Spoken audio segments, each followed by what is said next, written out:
Out of the 8 so-called New York metro area teams, so I am including the Giants and the Jets, I actually want to rank the aggressiveness of the fan base. But I think that the least aggressive fan base that there is probably going to be the Brooklyn Nets. That's because they don't really have a fan base. It doesn't stand out. The Nets, they don't really have fans. Oh, right, the number 7 spot is the New York Mets. Mets fans typically tend to really only be baseball people and not focus too much on other sports, which is a good thing. Because they're not usually aggressive.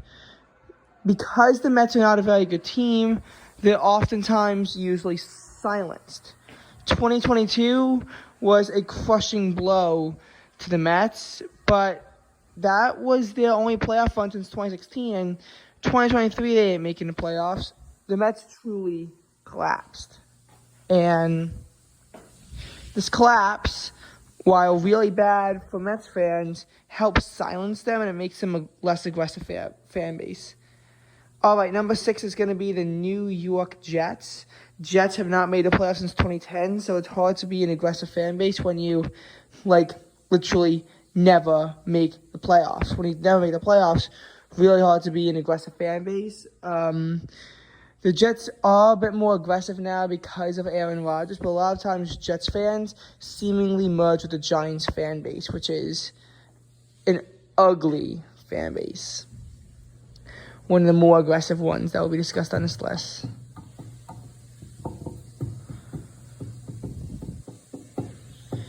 All right, number 5 is going to be the New York Knicks.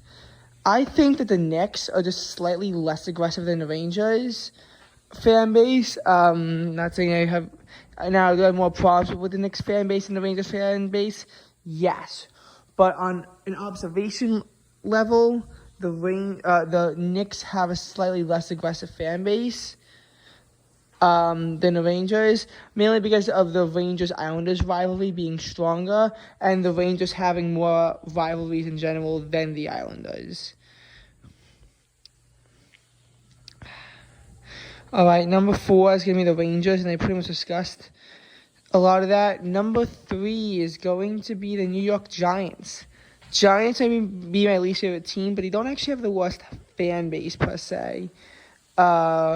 Again, a lot of it's because, the Giants made the playoffs in 2022. They didn't make the playoffs for 6 years before that, and it kind of helped to suppress their activity. Also, I'm an Eagles fan, so I figured that I might be biased, so I lowered them a little bit. Number 2, the Islanders. The Islanders are just as aggressive as their team, and the team's plans for success is literally to injure the other team so that they can't play anyone in the end. That's what they attempted to do against the Carolina Hurricanes, and I will forever hate the Islanders for that. And their fan base is just as aggressive. Number 1, though, is the Yankees. When your team has won 27 World Series, there's no way to calm down the Yankees fans. They usually go in on all the different sports, or at least 3 of them, and they're usually all in on them. And there's really no way to stop the Yankees fan base. There just really, truly is no way for the Yankees to suppress them. The Yankees have the most aggressive fan base in the New York area, probably one of the worst fan bases across the country. And that's why I don't like the team so much. I root for the team's failure, not because I don't like the team itself. It's because I don't like their fan base. And I kind of like it when they're unhappy.